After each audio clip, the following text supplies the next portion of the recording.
So they're talking, and Senator Sam is all, well, why don't we just kill Padmé?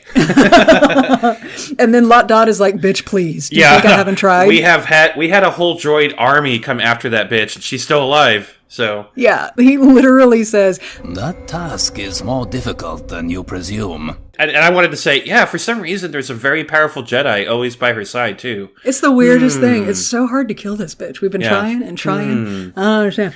And this is the scene where we see the corruption, where, you know, the Techno Union is like, let's just kill any senator who opposes us. And the Trade Federation is like, we've been trying to do that. And the banking clan is like, we don't have to kill a senator.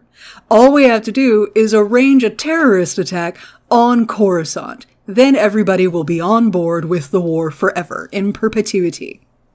Mina Bonteri is amazing. She's got this, like, silver fox, elder stateswoman amazingness going on, and full respect to her and everything that she's doing. But can we talk about her makeup? Look, she just got out of a drag show. What in the 1998 is happening on this poor woman's face? I know. You know, I still think she's a super hot character model, but like... She looks great, but she belongs backstage at a Nine Inch Nails concert. Every chola I went to high school with had that mug, okay? With the shaved off eyebrows drawn back on with black eyeliner, the same black eyeliner that aggressively rings the eyes, and then the lips are super dark line with a pale overlay. Like, that is full on late 90s chola makeup going on there, and like, it's a look, it's a choice. Stephanie, why do you know this process so well? Because I was a late 90s chola. Their conversation, I think, is really important because it makes the separatist side more relatable for Ahsoka. Yeah. Because in their conversation, because he's like, have you ever met a separatist? And she's like, yeah, Ventress and Grievous. Not the best representatives of the separatist movement. Weirdly enough. And he's like, I've never met a Jedi before. I've heard that they're all bad. And she's like, I'm the first Jedi you've ever met, aren't I? Well, yes. Look at me. I'm not so bad, am I? And then she does a full IG model, working my angles, booty pop pose. And he eyes her up and down, and this right here is why they finally aged her up. Because you cannot have this moment where it is okay that she's being politely ogled at her invitation by Lux Bonteri if she's still the 14-year-old in the tube top. Yeah. She's got to be a little older. We introduce a new type of droid. They're called infiltrator demolition droids. General Grievous loves to build crazy fucking droids. Go figure.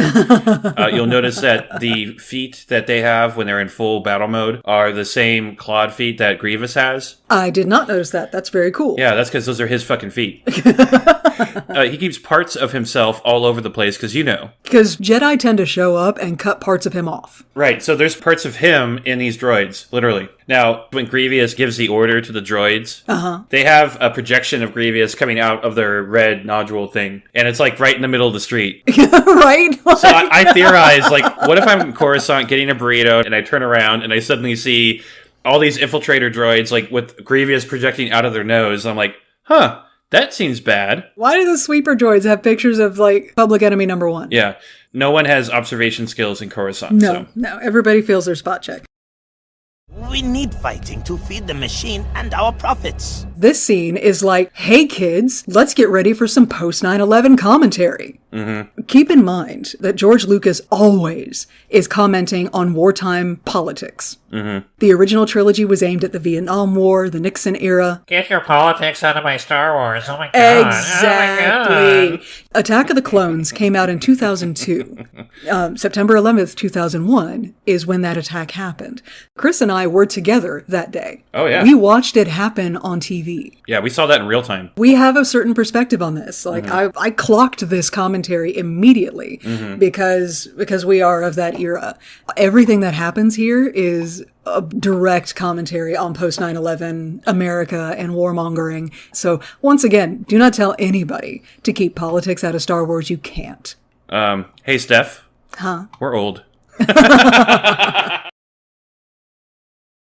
Now, the United States Congress is fucked up, but we typically don't have a military engineering firm, whatever they're called, run for Senate. become a senator, and then go, hey, I have this bill where you're going to give me all this fucking money. Right. So let's talk about the corruption and the Halliburtoni of it all, okay?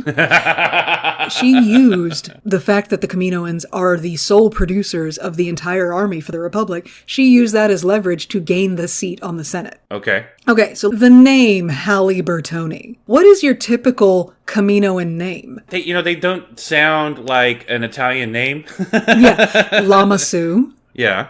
Nalasi. Those are Kaminoans that we have met. Halliburtoni is not a Kaminoan name. That is a clumsy and very obvious Halliburton reference. Right. She is Senator Halliburton.